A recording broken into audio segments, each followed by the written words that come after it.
శుక్లాంబరధరం విష్ణుం శశివర్ణం చతుర్భుజం ప్రసన్నవదనం ఝాయేత్ సర్వవిఘ్నోపశాంతయే.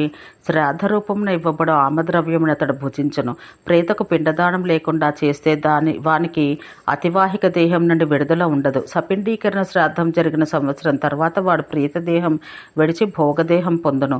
శుభదేహం అశుభదేహం అని అది 2 విధములు. ఆ దేహంతో కర్మబంధాలు అనుభవించిన పిమ్మట మర్త్యలోకానికి గెంటివేయబడను. అప్పుడు అతను విడిచిన దేహాన్ని రాక్షసులు భక్షింతురు. మొదట పుణ్యఫలమగ స్వర్గాన్ని అనుభవిస్తే పాపభోగం మిగిలి ఉంటే మరొక భోగ శరీరం ధరించును. కానీ పాపఫలం అనుభవించిన వాడు పిదప స్వర్గసుఖం అనుభవించి దాని పిమ్మట స్వర్గభ్రష్టుడై పవిత్రులకు శ్రీమంతుల గృహములందు జనించును. పుణ్యముండగా ముందు పాపఫలం అనుభవించిన వాడు ఫలభోగం పూర్తయిన పిమ్మట ఉత్తమ దేహాన్ని ధరించును. కర్మభోగం కొంచెం మాత్రమే మిగిలి ఉండగా జీవునికి నరకం నుండి విముక్తి లభించును. నరక విముక్తుడు తిర్యగ్యోనిలో పుట్టును. గర్భంలో ప్రవేశించిన జీవుడు కలలం నందుండును. 2వ మాసంన గట్టిపడను. 3వ మాసంన అవయవాలు ప్రకటమగును. 4వ మాసంన అస్థి మాంస త్వక్లు ఏర్పడను. 5వ మాసంన రోమములు పుట్టును. 6వ మాసంన చైతన్యం ఏర్పడను. 7వ మాసం నుండి దుఃఖం అనుభవించ ప్రారంభించును. మావితో చుట్టబడిన దేహమందు శిరస్సుపై దోసిలి కట్టి ఉండను. గర్భమధ్యాన ఉన్నచో నపుంసకుడు, వామభాగంలో ఉంటే స్త్రీ, కుడిపక్క ఉంటే పురుషుడు, ఉదరం నుండి పృష్ఠభాగానికి అభిముఖుడుగా ఉండను. తాను ఏ యోనియందున్నాడో వానికి తెలియను. నరజన్మ మొదలు సకల వృత్తాంతమును స్మరించును. ఆ అంధకారమున మానవుడు గొప్ప పీడను పొందును. 7వ మాసమున తల్లి భుజించిన ఆహారాన్ని ఆ శిశువు పొందును. 8మ 9మ మాసములందు మిక్కిలి ఉద్విగ్నుడగను. మైథునం నందు ఇంకను పీడను పొందును. తల్లి అధిక వ్యాయామము చేసినను శిశువుకు పీడ కలుగును. ఆమెకు వ్యాధి ఉంటే శిశువు కూడా రోగం యొక్క కష్టాన్ని అనుభవించను. ఒక ముహూర్తం 100 సంవత్సరముల వలె కనబడను. కర్మలతో బాధపడుతూ ఎన్నో మనోరథములు కలిగి ఉండను. గర్భం నుంచి బయటపడగానే మోక్ష జ్ఞానానికి ప్రయత్నం చేయనట్లు ఉండను. ప్రసూతి వాయు ప్రేరణచే అధోముఖుడై యోనియంత్ర పీడితుడై బయటపడను. 1 మాసం వరకు చేతితో ముట్టుకొనను వానికి పీడ కలుగును. ఆకాశం వలన వాని శరీరమున చిన్న చిన్న రంధ్రములు, చెవి మొదలైనవి ఏర్పడను. వాయువు వల్ల శ్వాసోచ్ఛ్వాసములు గతి అవయవాలు అటు ఇటు తిప్పుతూ స్పృశించుట ఏర్పడను. అగ్ని వల్ల రూపము, నేత్రములో వేడి, జీర్ణశక్తి, పిత్తము, మేధ, వర్ణము, బలము, ఛాయ, తేజస్సు, శౌర్యము ఇవి శరీరమందు ఏర్పడను. జలం వలన చెమట, ఆస్వాదం, రసగ్రహణ శక్తి, రక్తము, శుక్రమూత్ర కఫాధికము ఏర్పడను. భూమి వల్ల ఘ్రాణ, కేశ, నఖములు బరువు ఏర్పడను. శరీరమందలి త్వంగ్మాంస హృదయ నాభి మజ్జ మఖ మేధస్క్లేదనములు అమాశయములు తల్లి వలన పుట్టినవి. శిరస్నాయు శుక్రములు తండ్రి వల్ల పుట్టును. కామక్రోధ భయహర్ష ధర్మ ఆకృతి స్వర వర్ణ మేహనం మొదలైనవి జీవుని శరీరాన స్వతహా ప్రకటన మగను. అజ్ఞాన ప్రమాద ఆలస్య క్షుధ తృష మోహ మాత్సర్య వైగుణ్య శోక అభాస భయాదులు తమ గుణం వలన పుట్టను. కామక్రోధ శౌర్య యజ్ఞాభిలాష బహుభాషిత అహంకార అనాదరములు రజోగుణం వలన పుట్టను. ధర్మాభిలాష మోక్షకామిత్వం విష్ణువుపై ఉత్తమ భక్తి దాక్షిణ్యం ఉద్యోగశీలత్వం ఇవి సత్వగుణం వలన పుట్టను. చపలుడు క్రోధి భీరువు బహుభాషి కలహప్రియుడు స్వప్నమందు ఆకాశంలో సంచరించువాడు ఒక మనుష్యునిలో వాతం ప్రధానంగా ఉండును. అకాలంన జుట్టు నిడిచినవాడు కోపశీలుడు మహాబుద్ధిమంతుడు యుద్ధప్రియుడు స్వప్నమందు ప్రకాశిస్తున్న వస్తువులను చూసువాడు ఒక మనుషుని యందు పిత్తం అధికంగా ఉండును. స్థిరమైన మైత్రి కలవాడు స్థిరోత్సాహుడు స్థిరాంగుడు ధనవంతుడు స్వప్నంన శ్వేతవస్త్రం చూచువాడు మనుష్యునిలో కఫం అధికంగా ఉండును.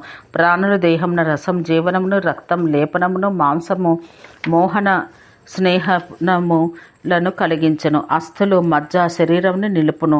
వీర్యవృద్ధి శరీరాన్ని పూర్ణం చేయును. ఓజస్సు శుక్రవీర్య వృద్ధికరం. జీవుని స్థితికి ప్రాణమునకు అవష్టంభకం. ఓజం శుక్రం కంటే ఎక్కువ సారం కలది. అది హృదయ సమీపమందుండును. కొంచెం పసుపచ్చగా ఉండును. కాళ్ళు, బాహువులు, శిరస్సు, ఉదరం ఇవి షడంగములు.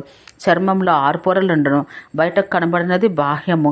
రక్తం ధరించినది 2వది. 3వది కిలాసమును. 4వది కుండమును ధరించును. 5వది ఇంద్రియముల స్థానం. 6వది ప్రాణధారణం చేయునది. కళ కూడా 7 విధములు. మొదటిది మాంసమును ధరించును. 2వది రక్తమును. 3వది యకృత్ ప్లీహలను. 4వది మేధస్సులను అస్థులను. 5వది మజ్జ శ్లేష్మ పురీషములను. 6వది పిత్తమును. 7వది శుక్రమును ధరించను. 5వది పక్వాశయం నందును. 7వది శుక్రాశయం నందును ఉండును. శరీర అవయవాలలో నాడీ ప్రమాణం. శ్రోత్ర త్వక్ నేత్ర జిహ్వా నాసికలు జ్ఞానేంద్రియాలు. ఆకాశం సర్వభూత వ్యాప్తం. శబ్దస్పర్శ రూప రసగంధాలు ఆకాశాది గుణాలు. పాయు ఉపస్థ కరపాద వాక్కులు కర్మేంద్రియాలు. ఉత్సర్గ ఆనంద గ్రహణ ఆగమన వాగాదికములు వీటి కర్మలు. పంచకర్మేంద్రియాలు పంచ జ్ఞానేంద్రియాలు. పంచేంద్రియాల విషయంలో పంచమహాభూతములు మనస్సు బుద్ధి మహత్తత్వం మూల ప్రకృతి అనేవి 24 తత్వాలు. పురుషుడు వీటన్నింటికీ అతీతుడు. మత్స్యోదకముల వలె ఈ రెండు పరస్పర సంయుక్తములై వియుక్తములై ఉండును. రజస్సత్వ తమోగుణములు ప్రకృతిని ఆశ్రయించి ఉండును. అంతఃకరణోపాధికల పురుషుడు జీవుడు. ఉపాధిరహితుడుగా ఆ జీవుడే సర్వకారణముకు బ్రహ్మ. పరమపురుషుని తెలుసుకున్నవాడు పరమపదాన్ని పొందును. దేహమందు 7 ఆశయములున్నవి. రుధిర శ్లేష్మ ఆమ పిత్త పక్వ వాయు మూత్ర ఆశయములని అవి 7. స్త్రీలకు 8వ గర్భాశయం కూడా ఉండును. అగ్ని వల్ల పిత్తం, పిత్తం వల్ల పక్వాశయం ఏర్పడును. ఋతికాలమున యోని వికసించును. గర్భాశయం పద్మం వలె ఉండును. అచట ఉంచబడిన వీర్యం గర్భాశయం చేరును. ఆ గర్భాశయం రజోవీర్యాలను ధరించును. వీర్యం వలన శరీరం కాలక్రమాన కేశములు ప్రకటములగును. ఋతు సమయాన యోని వాతపిత్త కఫములచే ఆవృతమైతే అది వికసించదు. రుక్కం వలన పుక్కసం ప్లీహ యకృత్ కోష్ఠాగ హృదయ వ్రణ తండకములు ఏర్పడును. ఇవన్నీ ఆశయమందు నిబద్ధములై ఉండును. పశ్చమానమగు రసం యొక్క సారం నుండి ప్లీహ యకృత్ పుట్టును. రక్తఫేనం నుండి పుక్కసం పుట్టును. రక్తపిత్త తండకములు కూడా ఈ విధంగానే పుట్టును. రక్త ప్రసారం వలన బుక్క పుట్టును. రక్త మాంస ప్రసారం వలన పేగులు ఏర్పడును. మానవుని పేగులు 3.5 బారులుండును. వేదవేత్తలకు పురుషుల యొక్కయు స్త్రీల యొక్కయు పేగులు 3 బారులుండును. రక్తవాయు సంయోగం చే కామం ఉదయించును. కఫ ప్రసారం చే హృదయం ప్రకటమగును. అది కమలం వలె ఉండును. దాని ముఖం కిందికి ఉండును. దాని మధ్యనున్న ఆకాశంలో జీవుడుండును. చైతన్యంతో సంబంధించిన అన్ని భావాలు దాని యందే ఉండును. దాని ఎడమ పక్క ప్లీహ, దక్షిణ భాగంలో యకృత్ క్లోమములుండును. ఈ శరీరమున కఫరక్తములను ప్రవహింపచేయి స్రోతస్సుల వలన భూతానుమానం చేయి ఇంద్రియముల ఉత్పత్తి జరుగును. నేత్రమునందరి శుక్లమండలం కఫం వలన ఏర్పడును. ఇది తండ్రికి సంబంధించినది. కృష్ణ భాగం వాతం వలన కలుగును. ఇది తల్లి అంశానికి సంబంధించినది. త్వంగమండలం పిత్తంచే ఉత్పన్నమగును.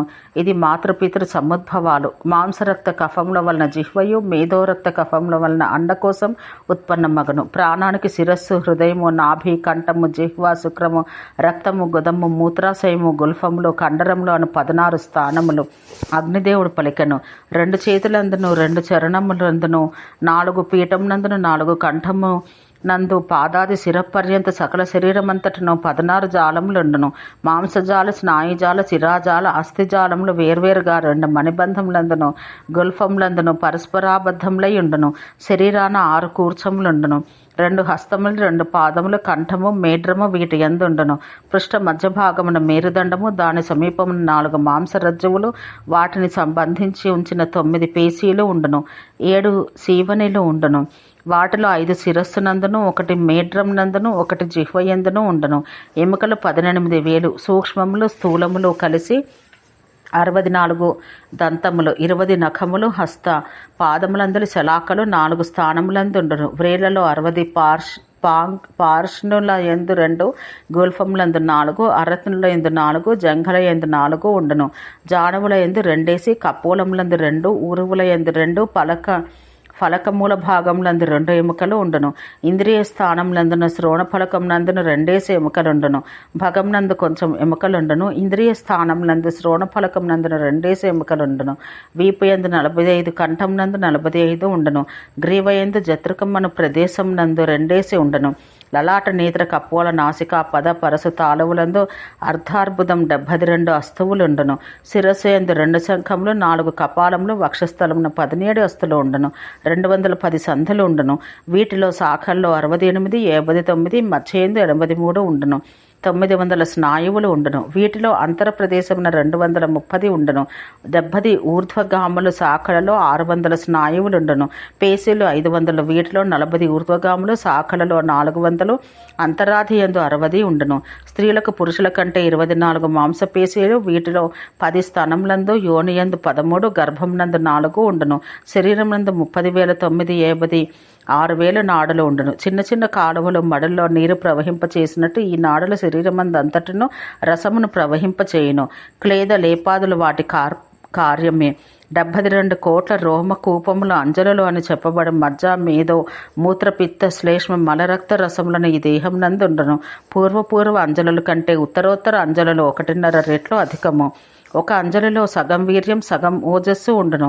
స్త్రీలలో రజస్సుకు సంబంధించిన 4 అంజలులుండును. ఈ శరీరం మలదోషాదుల పిండము అని తెలుసుకొని దీనిపై ఆసక్తిని విడవవలెను. ఓం శాంతి శాంతి శాంతి.